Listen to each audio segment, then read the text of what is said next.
नमस्कार, मैं हूं आपके साथ सिरांधा शेखर। आप देख रहे हैं हर तस्वीर में कहानी है। सबसे पहले बात करेंगे मुंगेर की। मुंगेर की कैंसर पीड़ित मोनी कुमारी एक एक सांस के लिए जंग लड़ रही है। कैंसर जैसी बीमारी ने इस बिटिया का ऐसा हाल सहारा नहीं है। झाड़ू पोछा बर्तन करते हैं तो खाते हैं, दूध सब से बैठे हुए हैं। मेरा घर चलाने वाला कोई नहीं है। हॉस्पिटल से 1 महीना हो गया आए हैं तो जो हमसे मिलता है खा करके हम लोग रह रहे हैं। मुंगेर सदर अस्पताल में जिंदगी की जंग लड़ रही कैंसर पीड़ित मोनी कुमारी हार मानने को तैयार नहीं। लड़खड़ाती जबान से वो अब भी कह रही है, मुझे अभी और जीना है, कोई मदद करे। अरुण शर्मा, न्यूज़ 18 मुंगेर। तो मोनी को मदद की दरकार है, आप भी आगे आएं। मुंगेर में ही 2 लाख पाने के लिए युवतियों के बीच फॉर्म भरने की होड़ मची हुई है। फर्जी फॉर्म बेचकर धंधेबाज तो लाखों का मुनाफा कमा रहे हैं, लेकिन ये बेटियां ठगी का शिकार हो रही हैं।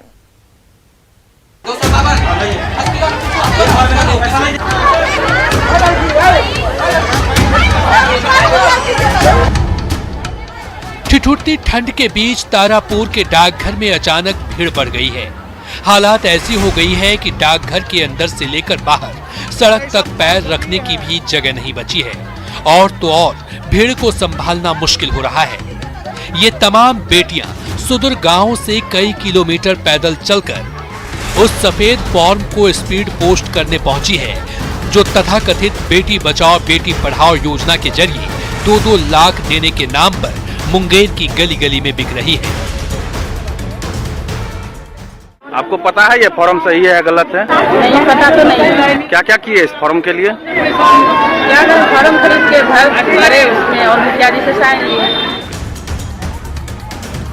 एक तरफ 2 लाख रुपए पाने का सपना लिए इन बेटियों में फॉर्म भरने की होड़ सी मची हुई है, जबकि हकीकत ये है कि ऐसी कोई योजना न केंद्र ने और न राज्य सरकार ने शुरू की है। लेकिन 2 लाख रुपए का सब्जबाग दिखाने वाले ऐसे फॉर्म मुंगेर की हर स्टेशनरी दुकान में बिक रहा है। और इस फर्जी फॉर्म को छापकर कुछ धंधेबाज लाखों रुपए के ओआरे न्यारे कर रहे हैं। जो फॉर्म अभी बाजार में उपलब्ध हैं और जिनको इसको भर के दिया जा रहा है, मेरी जानकारी के अनुसार ये फॉर्म फर्जी हैं। और लेकिन एक बिल्कुल उपापोह की स्थिति बन गई है। तो रजिस्ट्री बुकिंग हो रहा है। कहाँ के लिए सर बुकिंग हो रहा है? कहाँ के लिए? दिल्ली के लिए। तो मतलब कि जो भीड़ लग रही है उसी के कारण लग रही है। सरकारी योजना का लाभ हर कोई पाना चाहता है, लेकिन इसके नाम पर जिस तरह से मुंगेर में खुलेआम फर्जीवाड़ा हो रहा है, उसकी शिकार भोली भाली बेटियां हो रही है। तो फॉर्म के फर्जीवाड़े में कुछ धोखेबाज रातों रात मालामाल हो रहे हैं। अरुण शर्मा, न्यूज़ 18 मुंगेर। कोरोना के नाम पर तमाम तरह के गाइडलाइंस का पालन करने की अपील जनता से की जा रही है, लेकिन क्या तमाम नियमों के पालन की जिम्मेदारी सिर्फ जनता की है? मंत्री और अधिकारी क्या सिर्फ नियम समझाने के लिए हैं? मुंगेर की ये रिपोर्ट ऐसे कई सवाल खड़े कर रही है।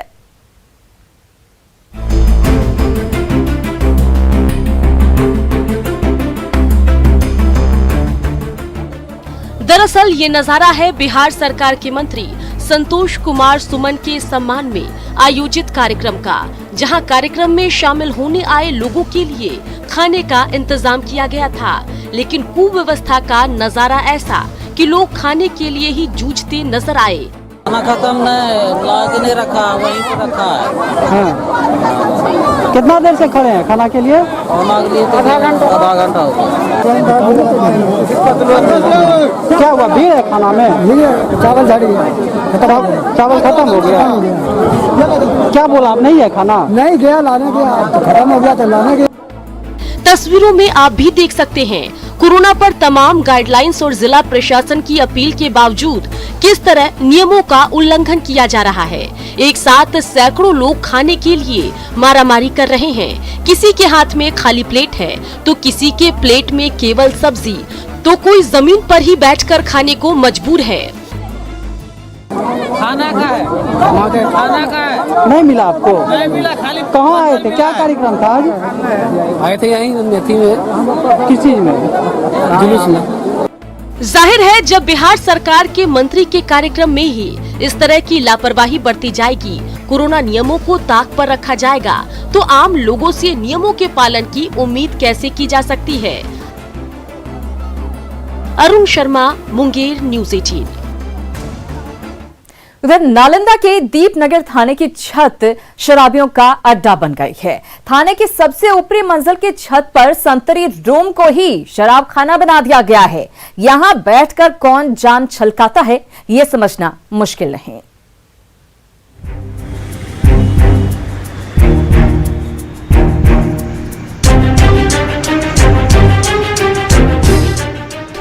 सवाल है कि शराब कारोबारियों में डर हो तो कैसे हो, जब कानून का माहौल पुलिस वाले ही उड़ा रहे हों। जी हां, ये हम ऐसे ही नहीं कह रहे हैं, न्यूज़ 18 के पास इसके सबूत हैं। जरा इन तस्वीरों को देखिए।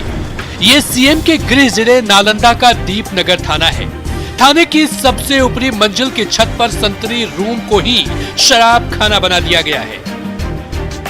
यहां बैठकर कौन जाम छलकाता है, ये समझना मुश्किल नहीं है। ये जो छत का ऊपरी हिस्सा है, इसमें काफ़ी मात्रा में शराब की बोतल है और ये शराब कौन पी रहे हैं ये तो जांच की विषय है। फिलहाल जिस तरह से शराब की बोतलें का जो उपयोग किया गया है और यहाँ पर जो छत पर शराब की बोतलें मिल रही है, इससे काफ़ी सवालिया निशान उठ रही है कि आखिरकार ये शराब कौन पी रहे हैं। छत पर ही थाने के संतरी का कमरा है, तो सवाल है कि शराब को यहाँ तक लेकर कौन आया, और फिर जब्त की गई बोतलें हैं तो फिर वो खाली कैसे हो गई। ये दीपनगर थाना परिसर का सबसे लास्ट छत पर है और ये पुलिसकर्मियों की जांच करने के लिए जो रात में ड्यूटी करते हैं उनके लिए ये बनाया गया है कैंपस है। लेकिन इसमें शराब की बोतल काफ़ी संख्या में पुआल के नीचे छिपाया गया है, यहाँ तक कि राइफल भी मिल रही है। यह दर्जनों की संख्या में यहाँ बोतल फेंकी हुई है और खाली अवस्था में है।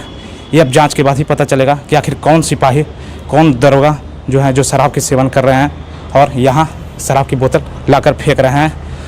यहाँ ये सरकार शराबबंदी के बाद जिस तरह से शराब की जो सेवन किया जा रहा है, ये पूरे तरह से मुख्यमंत्री नीतीश कुमार की जो शराबबंदी है उसका मखौल उड़ाया जा रहा है।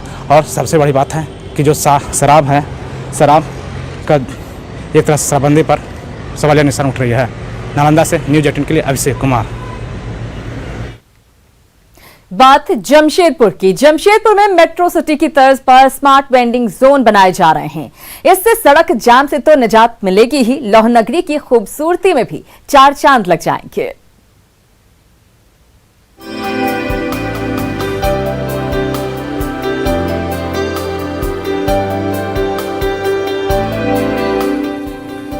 जमशेदपुर में चमचमाती सड़कों के किनारे लगे ठेले और खोमचे स्ट्रीट फूड के शौकीनों को लजीज जायका परोस रहे हैं। कहीं तवे पर गर्मा गर्म डोसा बन रहा है तो कहीं लिट्टी चोखे का चटपटा स्वाद मिल रहा है।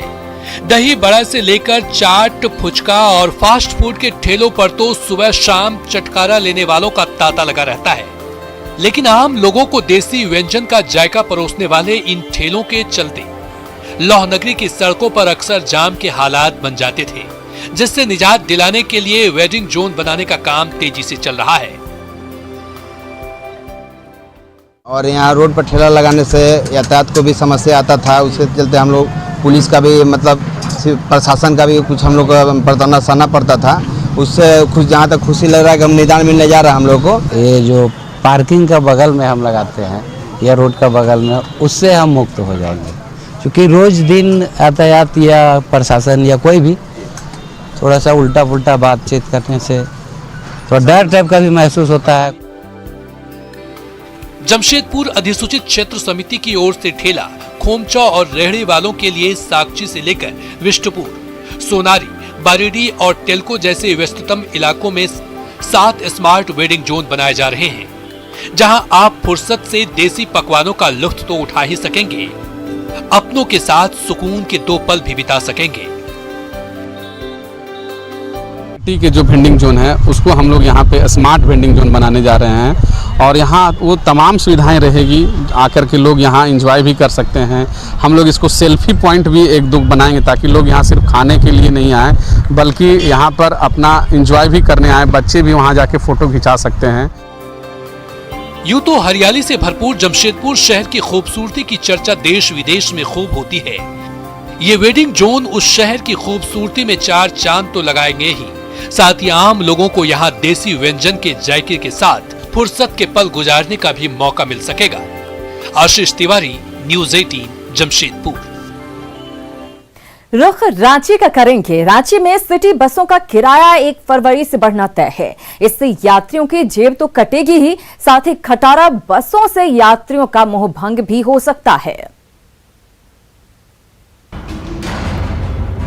रांची में सिटी बस सेवा और पार्किंग के शुल्क में बढ़ोतरी हो सकती है। निगम में एक प्रस्ताव आ सकता है जिसमें रांची के मुख्य मार्गों पर चलने वाली सिटी बसों के किराए में बढ़ोतरी हो सकती है। जानकारी के मुताबिक सिटी बस के भाड़े में करीब 25 से 50% तक की बढ़ोतरी हो सकती है। वर्तमान में कचहरी चौक से मेन रोड होते हुए राजेंद्र चौक तक सिटी बस का भाड़ा है 5 रुपए, जिसे बढ़ाकर 10 रुपए तक किया जा सकता है।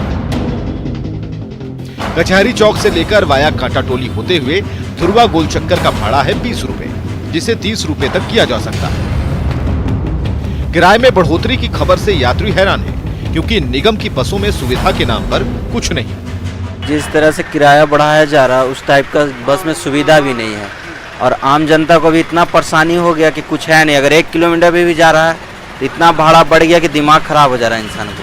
नगर निगम वाले सारे बस किराया बढ़ा दिए हैं, डबल ले रहे हैं अभी ये लोग, और कोई डिस्पेंसिंग नहीं है, सोशल डिस्टेंसिंग का कोई पालन नहीं कर रहे हैं लोग, और इस सरकार रोक लगा रही है कोरोना में, ये लोग कोई कुछ नहीं कर रहे हैं। किराए के अलावा निगम पार्किंग शुल्क में भी बढ़ोतरी कर सकता है। अभी दोपहिया वाहन पार्किंग शुल्क 5 रुपए 3 घंटे का है, जिसे निगम बढ़ाकर 10 रुपए करने की तैयारी में है।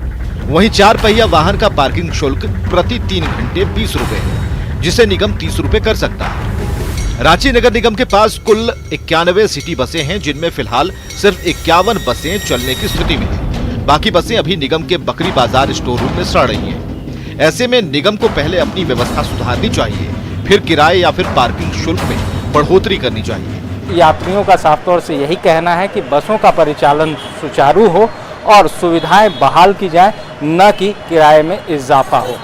रांची से ओम प्रकाश, न्यूज़ 18। अब तस्वीर राजस्थान से। राजस्थान के सवाई माधोपुर में सड़क पर सैलानियों का सामना एक बाघ से हुआ, फिर तो पर्यटकों की सिट्टी पिट्टी गुम हो गई। ये वीडियो इन दिनों खूब देखा जा रहा है। सवाई माधोपुर से एक रोंगटे खड़े कर देने वाला वीडियो सामने आया है। इस वीडियो में एक बाघ के सामने आ जाने से सैलानियों का जो हाल हुआ वो साफ नजर आ रहा है। दरअसल रणथंभौर नेशनल पार्क के अंदर एक बाघ अचानक पर्यटकों के सामने आ गया। ये पर्यटक जंगल सफारी के दौरान बाघों को ढूंढ रहे थे, तभी अचानक एक बाघ छलांग मारकर उनके बेहद करीब वाली दीवार पर आ गया, जिससे उनकी सांसें थम गईं और वो लोग डर से चिल्ला उठे। इससे पहले जब सैलानियों को ये पता चला कि दीवार के आसपास ही बाघ है, तो वो लोग उसे देखने के लिए दीवार के करीब अपनी गाड़ी खड़ी कर इंतजार करने लगे।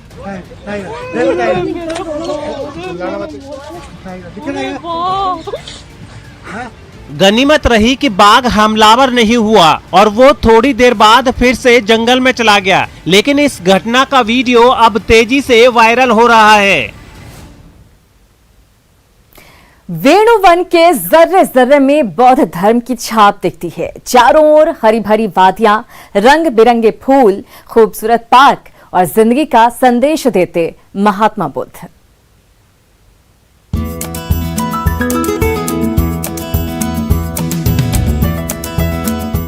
वेणुवन के चप्पे चप्पे पर ध्यान मग्न महात्मा बुद्ध की प्रतिमा शांति और सद्भाव का संदेश देती नजर आएगी।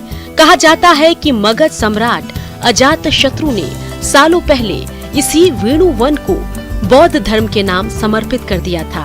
यहाँ बैठकर गौतम बुद्ध अपने अनुयायियों को संदेश दिया करते थे। उसी प्राचीन वेणुवन को बिहार सरकार ने सजा संवार कर ऐसा रूप दे दिया है कि वहाँ आप बार बार आना चाहेंगे। वेणुवन पार्क में जिधर भी जाएंगे, जब आप सैर करने आएंगे तो हर कोने में, हर मोड़ पे, हर डगर पे आपको भगवान बुद्ध की अलग अलग जो है रूप देखने को मिलेगी, कलाकृतियाँ देखने को मिलेगी। और जो भगवान बुद्ध जो हैं जब वो लीन रहते थे, आस्था में रहते थे, और तो वो किस अवस्था में होते थे, किस तरह से वो जो है ध्यान करते थे, वो आपको तमाम कलाकृतियाँ जो है वो इस वेणु वन पार्क में देखने को मिलेगी। वेणु वन के जर्रे जर्रे में बौद्ध धर्म की छाप दिखती है। चारों ओर हरी भरी वादियाँ, रंग बिरंगे फूल, खूबसूरत पार्क और जिंदगी का संदेश देते महात्मा बुद्ध। यहाँ वो सब कुछ है जो रोजमर्रा की भागम भाग के बीच आपको सुकून का पल दे सकता है। फव्वारे से रह रहकर निकलती पानी की फुहार, हर तरफ खिली हरियाली और मनोरम आबो हवा। वेणु वन की इन वादियों में आकर आप खो जाएंगे। वेणु वन पार्क की ये सबसे महत्वपूर्ण जगह में से एक है। और यहाँ देख सकते हैं कि भगवान बुद्ध की जो यहाँ पे प्रतिमा रखी गई है। यहाँ पे जो है बौद्ध धर्म के जो लोग हैं, जो मानने वाले हैं, वो यहाँ आते हैं। यहाँ आकर के जो है वो यहाँ पे दीप जलाते हैं, शांति जो है यहाँ पे महसूस करते हैं, और यहाँ बैठ करके ध्यान भी जो है वो करते हैं। वेणु वन में चिल्ड्रन पार्क, नागालैंड की तर्ज पर hotel, restaurant, open theatre, convention hall, flyover का निर्माण कार्य कराया गया है। इसके साथ ही पर्यटकों की व्यायाम के लिए एक्सरसाइज मशीन भी लगाई गई है। तो फिर देर किस बात की, आप भी घुमाएं वेणु पार्क। अमित कुमार, न्यूज़ 18 नालंदा। उधर पतरातू की हरी भरी वादियों में सेल्फी लेने के लिए सैलानियों के बीच होड़ सी मची हुई है। ठंड के मौसम में यहाँ की आबो हवा इतनी खूबसूरत हो गई है कि हर कोई यहाँ आकर खो जा रहा है।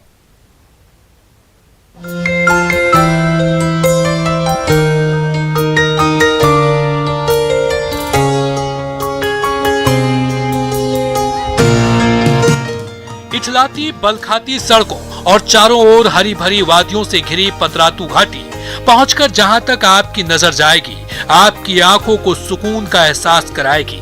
देहरादून और मसूरी जैसी खूबसूरती समेटे इस घाटी में बर्फ की चादर तो नहीं बिछती, लेकिन ये घाटी हरितिमा के आगोश में आपको इस कदर जकड़ देती है कि आप उन वादियों से जल्दी लौटना नहीं चाहते। तभी तो इन दिनों पतरातू घाटी की हर सड़क और हर मोड़ को दूर दराज से आए सैलानियों ने अपना ठिकाना बना रखा है। फिलहाल बहुत अच्छे लग रहे हैं। ठीक है, बहुत अच्छा वातावरण है और बहुत अच्छा सीन भी है। पतरातू घाटी के तीखे और घुमावदार मोड़ों से गुजरते हुए जब आप आगे बढ़ जाएंगे तो वो मोड़ भी आएगा जहां आपके कदम खुद व खुद ठिठक जाते हैं। ये उसी सेल्फी पॉइंट का नजारा है जहां कुछ पल रुककर कैमरों के झरोखे से अपनों के साथ पतरातू की बेपनाह खूबसूरती को हमेशा के लिए कैद करने की होड़ सी मची रहती है। तभी तो इन सैलानियों के कदम बार बार पतरातू घाटी की ओर बढ़ चले जाते हैं। बहुत ही अट्रैक्टिव जगह है ये तो। हाँ, हम लोग रांची का लोकल है। सब लोकल है।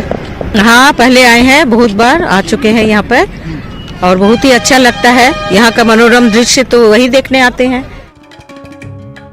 पतरातू घाटी मानव समाज को कुदरत का वो अनमोल तोहफा है जिसे प्रकृति ने बड़ी फुर्सत से सजा सवार कर हमारे और आपके लिए तैयार किया है। तभी तो उस हरी भरी घाटी की मनोरम वादियों को मचल पड़ने के लिए सैलानियों का अक्सर तांता सा लगा रहता है। ओम प्रकाश, न्यूज़ 18 रांची। अब आपको दिखाएंगे प्रकाश पर्व की तस्वीरें। पटना के तख्त हरमंदिर साहिब में प्रकाश पर्व पर सिख श्रद्धालुओं का तांता लगा हुआ है, तो उसमें लंगर छकने के लिए भक्तों की कतार लगी हुई है।